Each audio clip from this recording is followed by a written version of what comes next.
waiting for Jim Thomas's green flag. It's in the air. We're racing in the Grasshopper 125. On the break, they go to turn number 1, still side by side throughout the entire field.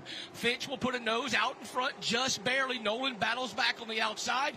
Potter has shaken free for the 3rd spot, but they're wheel to wheel across the start-finish line for the first time. The edge goes to Jake Finch. My attention was drawn to the number 62 of Casey Roderick, who made it 3 wide right after the initial start all the way down to the bottom of the racetrack. He's currently settled back in as we continue to watch the battle up front. Jet Nolan out in front by a nose, but Jake Finch not going anywhere. Give the edge to Nolan by a bumper that time by Finch along the bottom. Aiden Potter not far behind as you see these 2 young drivers dueling it out front here at the field with Michael Hine back there in the 69.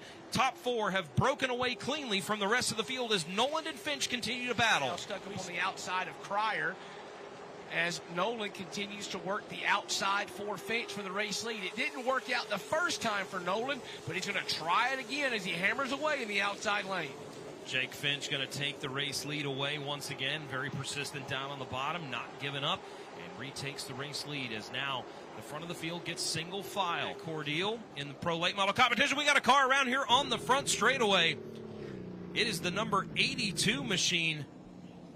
Rafe Slate, and the yellow is out, and we'll check to see what exactly happened here. Doesn't look like he hit anything. No damage. Oh, man. Oh, my goodness.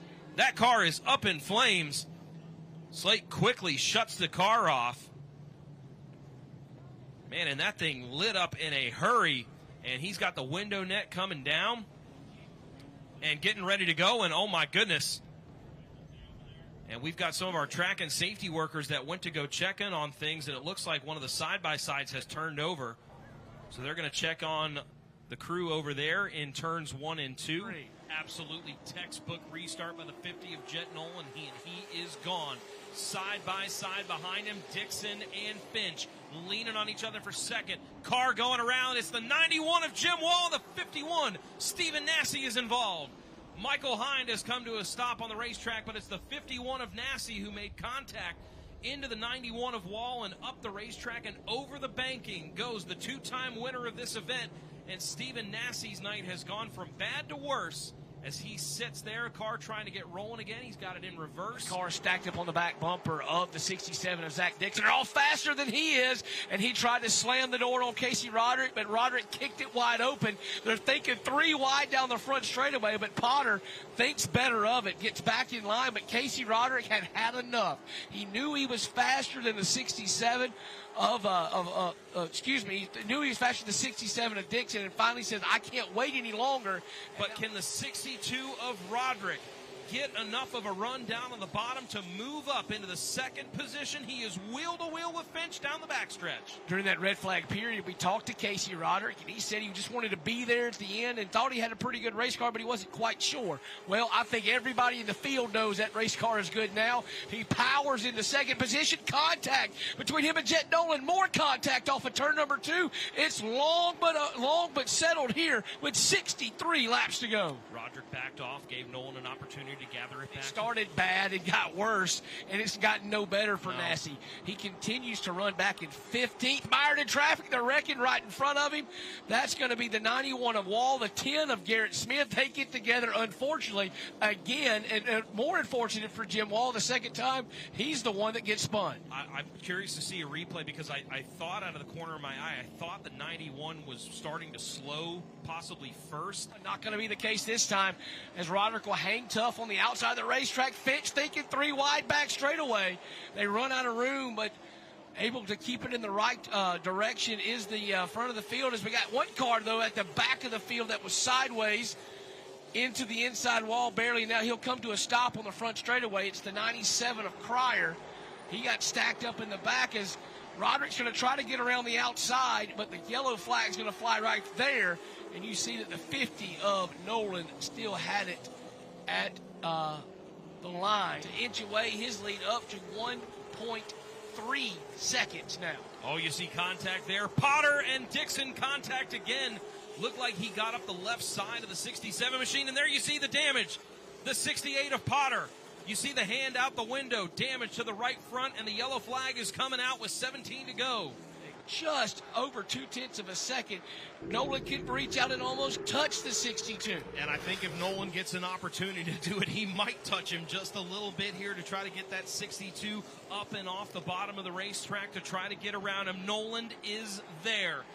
If Finch is able to capitalize, if something were to happen here to the 62 and 50, here goes Nolan. Takes a nose to the inside. There's contact. Roderick is around. Roderick is around, and he's spun up on the top of turns 1 and 2, and the yellow is out. And a bad night for Stephen Nash. He gets worse. He had fought his way into the top 5, but he's going to spin in this caution as well. But the big story, they're battling for the lead with 8 to go. Casey Roderick and Jet Nolan get together. Ready to go back to green.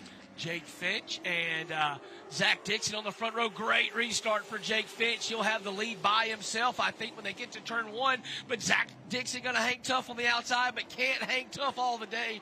And he will keep it in the second position. Allman in the other 67. There's some contact right there, stacking up the field. Everybody getting on the binders, trying to keep it pointed in the correct direction. That's going to allow Jake Finch to drive away 2, 3, maybe even 4 car lengths down the back straightaway. I don't know how we made it through that one staying green, but it's far from over as they'll come to the line this time by. It'll be 6 laps to go. Jake Finch showing the way.